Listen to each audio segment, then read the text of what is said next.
नमस्कार मंडळी, सारिकास किचनमध्ये आज आपण पाहणार आहोत अगदी योग्य प्रमाणात जास्त तेलकट न होणारे आणि बिस्किटासारखे खुसखुशीत रवाळ असे तयार होणारे अतिशय चविष्ट असे गुळाचे शंकरपाळे. तर कसे बनवायचे ते पाहणार आहोत.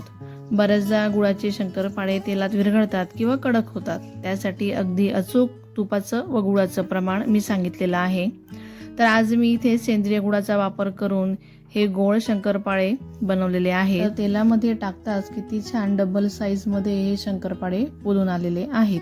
या व्हिडिओमध्ये मी अशा काही खास टिप्स आणि अचूक प्रमाण सांगितलेले आहेत की डोळे झाकून विश्वास ठेवून तुम्ही ही रेसिपी बनवून बघा. नक्कीच तुम्हाला आणि घरातल्यांना आवडतील. तुमची रेसिपी कधीही चुकणार नाही. चला तर मग रेसिपीला सुरुवात करूया. नमस्कार, मी सारिकास किचनमध्ये तुमचं अगदी मनापासून स्वागत करते. तर त्यासाठी आता आपल्याला लागणार आहे मैदा. मी याआधी गव्हाचे शंकरपाळे बनवलेले आहे, ती सुद्धा व्हिडिओ मी चॅनलवर अपलोड केलेली आहे. तर मी इथे 3 कप मैदा घेतलेला आहे. वजनी प्रमाण बघणार तर अर्धा किलो मैदा आहे. तर मी तो चाळणीने चाळून घेतलेला आहे. छान त्याला चाळूनच घ्यायचा. त्यानंतर त्यात लागणार आहे बारीक रवा अर्धा कप. तर बारीकच रवा घ्या, जाड रवा घेऊ नका, कारण शंकरपाळेमध्ये तो जाड रवा काही चांगला दिसत नाही, म्हणून बारीकच रवा घ्या. तर अर्धा किलो मैदा आणि अर्धा कप रवा. तर तुम्ही कोणतीही एक वाटी की ग्लास एक असं प्रमाण ठरवून घ्या. त्यानंतर मी इथे थोडंसं अगदी मीठ टाकलेलं आहे. कुठलाही गोड पदार्थ केला की त्यात थोडंसं मीठ टाकायलाच पाहिजे. तर आता हे छान मिक्स करून झालेलं आहे. त्यानंतर त्याच कपाने तूप मोजणार आहे. तर हे रूम टेम्परेचरवरचं तूप आहे. तर तूपसुद्धा अर्धा कप घेतलेलं आहे. म्हणून सांगते की तुम्ही एक कुठलंही माप ठरवून घ्या, वाटी ग्लास जे असेल ते, कारण त्यानेच हे आपल्याला सगळं प्रमाण मोजून घ्यायचं आहे. चला, तर तूप छान कडकडीत गरम करून घेतलेलं आहे. तर ते तूप गरम झाल्यानंतर पिठात टाकून घ्यायचं आहे आणि अगोदर चमच्याने मिक्स करा. खूप गरम आहे, चटका लागायला नको. तर चमच्याने मी अगोदर मिक्स करून घेते. थोडं कोमट झालं की मग मी हाताने आता हे मिक्स करून घेते.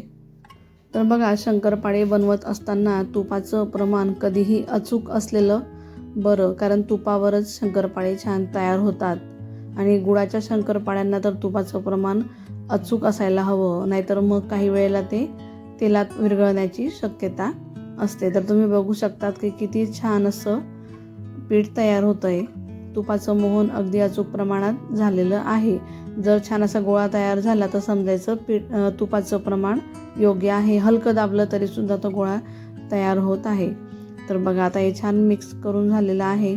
तर गूळसुद्धा आपल्याला ह्याच कपाने मोजायचा आहे. तर हा मी इथे सेंद्रिय गूळ घेतलेला आहे. कलरला थोडा डार्क आहे. तर सेंद्रिय गूळ कसा तयार होतो याचीसुद्धा मी चॅनलवर व्हिडिओ अपलोड केलेली आहे. तर त्याची लिंकसुद्धा मी डिस्क्रिप्शन बॉक्समध्ये देऊन देईल. तुम्ही जाऊन नक्की बघा. तुम्हालाही कळेल की सेंद्रिय गूळ कशा पद्धतीने तयार केला जातो. आणि सेंद्रिय गूळ खाण्यासाठी तर अगदी आरोग्यदायी आहे. तर हा गूळसुद्धा मी अर्धा कप घेणार आहे. तर हलकंसं त्याला असं दाबून घेते. जास्त जोर लावून त्याला दाबत नाही, हलकंसं त्याला दाबलेलं आहे. आणि अगदी बरोबर अर्धा कप एवढं मी गूळ घेते. तर तुमच्याकडे तो पिवळा किंवा केशरी गूळ येतो बघा, तो घेतला तरी चालेल.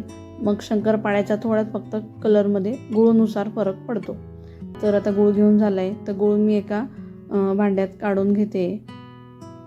तर आता पाणी किती लागणार आहे तेही मी तुम्हाला सांगते. दुधात भिजू नका जास्त दिवस, मग ते शंकरपाळे टिकत नाही, म्हणून पाण्यातच भिजा. तर मी ते थंड पाण्याचाच वापर केलेला आहे आणि अर्धा कपपेक्षा थोडं कमी घेतलेलं आहे. तर बघू शकतात, अर्धा कपपेक्षा पण कमी आहे. तर ते गुळात टाकून आपल्याला गूळ छान विरघळून घ्यायचा आहे हातानेच. थंड पाण्याचाच वापर करा, गरम कोमट पाण्याचा वापर करू नका. तर बघा, आता गूळ छान मिक्स करून झालेला आहे. तर मी तुम्हाला हे गुळाचं पाणी किती तयार झालेलं आहे हेही तुम्हाला सांगते, म्हणजे पीठ भिजताना तुम्ही व्यवस्थित पाण्याचं प्रमाण तुम्हाला कळेल.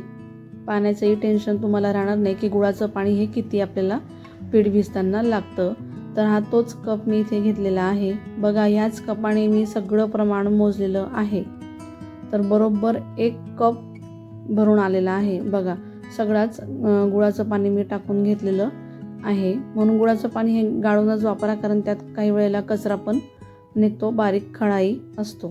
तर बघा 1 कप बरोबर गुळाचं पाणी हे तयार झालेलं आहे. अर्धापेक्षा कमी प्रमाणात पाणी घेतलेलं होतं आणि अर्धा कप गूळ घेतलेला होता. दोघांचं मिळून 1 कप पाणी तयार झालेलं आहे. तर हे पाणी एकदम टाकू नका, तर हे पाणी लागता लागता आपल्याला टाकायचं आहे, कारण पीठ पातळ व्हायला नको म्हणून. बरं, तुम्हाला ही रेसिपी कुठेही जराही आवडली असेल तर व्हिडिओला लाईक करा, शेअर करा आणि चॅनलवर जर नवीन असाल तर चॅनलला देखील प्लीज नक्की सबस्क्राईब करा आणि बेल आयकॉनचं बटनही दाबा, म्हणजे नवीन व्हिडिओ अपलोड केल्यानंतर तुम्हाला सगळ्यात अगोदर दिसतील. तर बघा, मी अजून थोडं पाणी टाकून घेतलेलं आहे. फक्त 1/4 कप, कपाचा 1/4 भाग एवढं पाणी कपात उरलेलं आहे. तर मी पुन्हा मळून बघते की अजून पाण्याची गरज आहे किंवा नाही.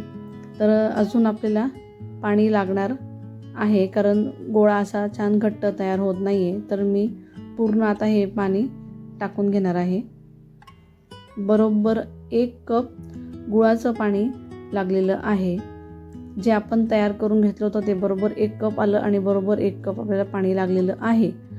तर तुमचं जर पीठ इथे पातळ झालं असेल तर त्यात तुम्ही थोडा मैदा 2-3 चमचे टाकून घ्या, म्हणजे पीठ छान घट्ट भिजलं जायला हवं. बघा, अशा पद्धतीने भिजायला हवं आणि अशा लेयर्स यायला हव्यात, म्हणजे शंकरपाळे छान खुसखुशीत आणि कुरकुरीत तयार होतात. तर बघा, 10 मिनटं झाकून ठेवलेलं होतं, 10 मिनटं झालेली आहेत. तर बघा, छान घट्ट झालेला आहे गोळा, कारण रवा हा छान फुलून येतो, मग पीठ थोडं घट्ट होतं आणि त्यात गूळ पण आपण टाकलेला आहे. तर त्याला हलकंसं मळायचं, जास्त जोर लावून त्याला बराच वेळ मळत बसू नका. तर हलकं फक्त त्याला मळायचं आहे. तर त्याचे मी 3 गोळे तयार करून घेतलेत. तर मी इथे पाटावरच लाटून घेते, कारण खूप मोठा आहे आणि लाटायला पण एकसारखं होतं पोळपाटपेक्षा.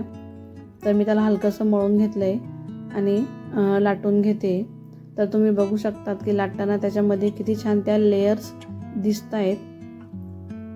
तर बघा, अशा पद्धतीने लाटायचं आहे आणि जास्त बारीक लाटू नका, थोडं त्याला जाडच ठेवा. मग शंकरपाळे खूप छान असे मऊ खुसखुशीत तयार होतात आणि आजूबाजूच्या साईडच्या ज्या कळा आहेत त्या अशा पद्धतीने आपल्याला व्यवस्थित करून घ्यायच्या आहेत आणि पुन्हा व्यवस्थित लाटून घ्यायचं आहे. तर अशाही त्या साईडच्या कळा निघून जाणार आहे. तर मी चौकोनी आकारात असं व्यवस्थित कट करून घेते, म्हणजे शंकरपाळ्यांचा आकार देखील व्यवस्थित एकसारखा येईल.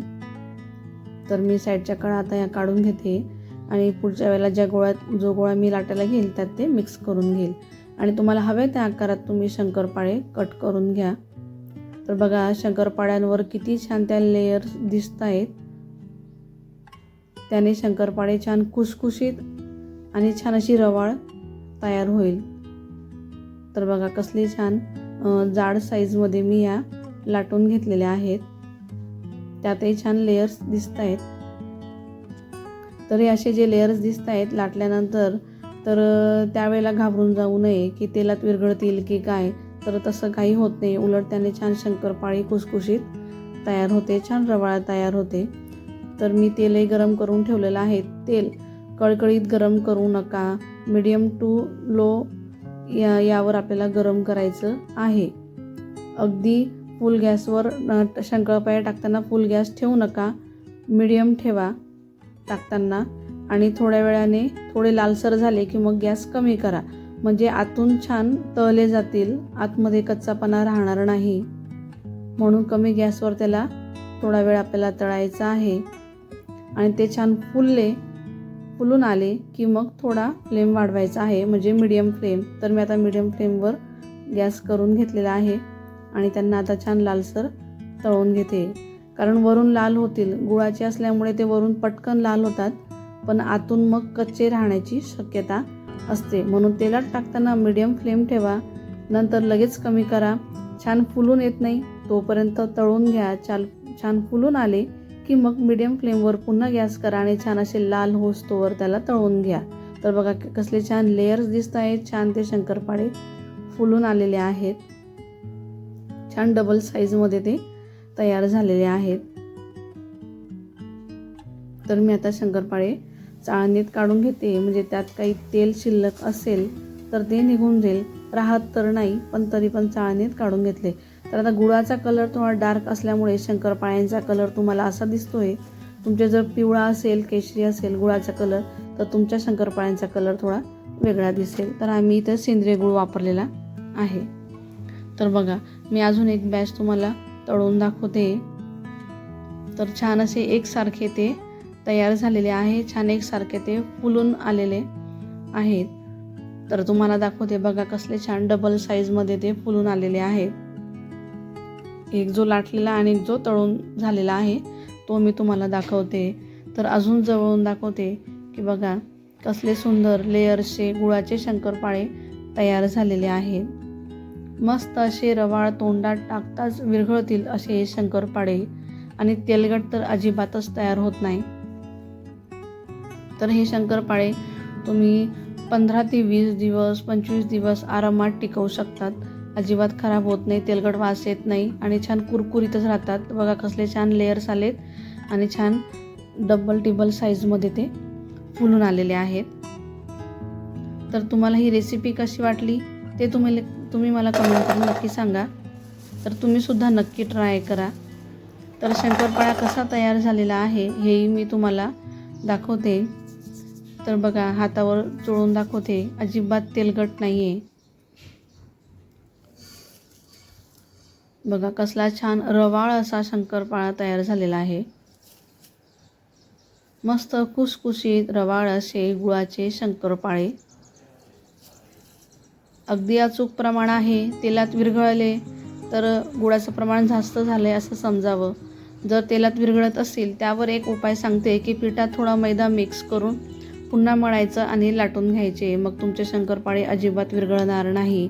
तुपाचं प्रमाण, गुळाचं प्रमाण, पाण्याचं प्रमाण जसं मी सांगितलेलं आहे जसं तसं तुम्ही टाकून घ्याल. तुमचे शंकरपाळे कधीच फसणार नाही. भेटूया पुढच्या रेसिपीसोबत. तोपर्यंत धन्यवाद.